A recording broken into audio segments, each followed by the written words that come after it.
Hey guys, this is day 122 of startup. Business is so much about people skills. Even if it's a tech business like mine, people still recommend to be customer obsessed. Spend all your time talking to customers, understanding their problem. And I'm beginning to realize that my people skills really suck in Canada. Now, in this video, I'm not going to talk about some of the obvious issues like my fluency in English is not as good as a native language fluency, and of course, my pronunciations are and my accent make myself much less understandable to Canadians, and I've been facing these issues. But this video is actually about something much more deeper that people do not usually talk about. So let me start with a concrete business example of how my people skills are limiting me. So last 2 days I have been talking to other founders in Antler, and I tried pitching my idea to many of them, and most of them, like, or pretty much all of them, were very positive. They heard the idea, they asked me questions to help them understand my idea better, and then they said it's quite interesting. But at the same time, despite this positive feedback, at the end of the day, when I try to look back and see what will be my conclusion, whether this is a good idea to pursue or not, I find myself at zero. And the reason is, like, I do not really know whether they are being genuine, genuinely find it interesting, or they are being polite. Now, if they were Indian people, I could have easily told that. So before coming to Antler, I did validate my idea with a lot of Indians, both back in India and here in Canada, who have moved recently or earlier to Canada. And they were very critical in the beginning when they start the conversation and really try to break the idea from all angles. And only when I'm able to answer all the questions, they show some positive signs. And even if they do not explicitly say that they really like the idea, I can read their emotions and I really know how much they like the idea. I think the reason is when we are trying to read people, we rely a lot on an understood baseline, like what how does an average normal person behave, and then how much this person deviate from that normal average behavior or in different aspects.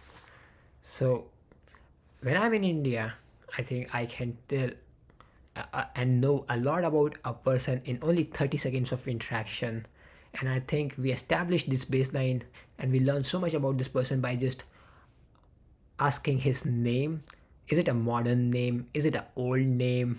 Is it a name that is more from the south of India or the north of India? And then we use where he's from, the city. Is it a big city, small city? What are the features? Then we use where did he study? What was it, a known college? Was it a student? Would he be a studious person?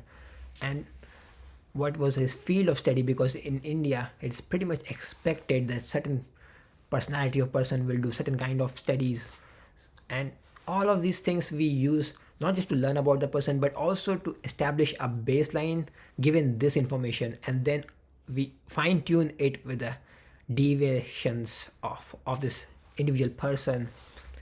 And when I'm in Canada, there's people from all over the world. There's absolutely no way to know what is the normal, what is the baseline. And like when you are not even able to establish the baseline, how do you know like what personality type this person is?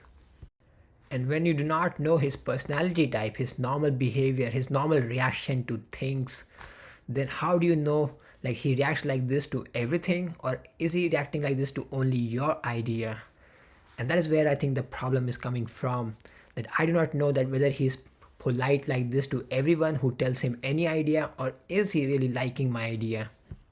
Furthermore, in fact, this will sound unbelievable to you, but there is huge trouble in recognizing even the basic emotions in other people from different cultures or different countries.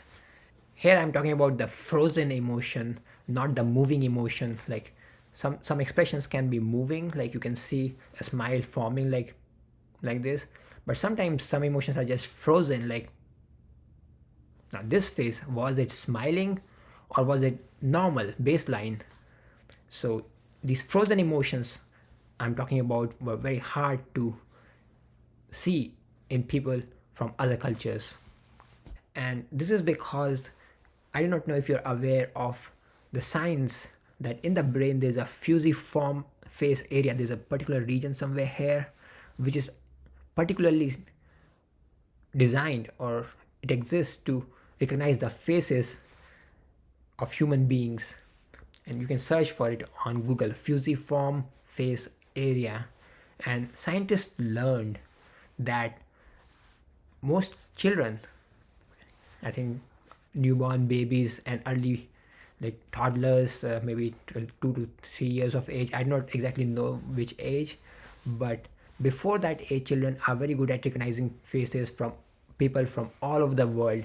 But after that, they slowly lose the capacity to recognize, make fine distinctions between the faces of people from other countries, and they get even more nuanced in recognizing the faces of the people of their own country.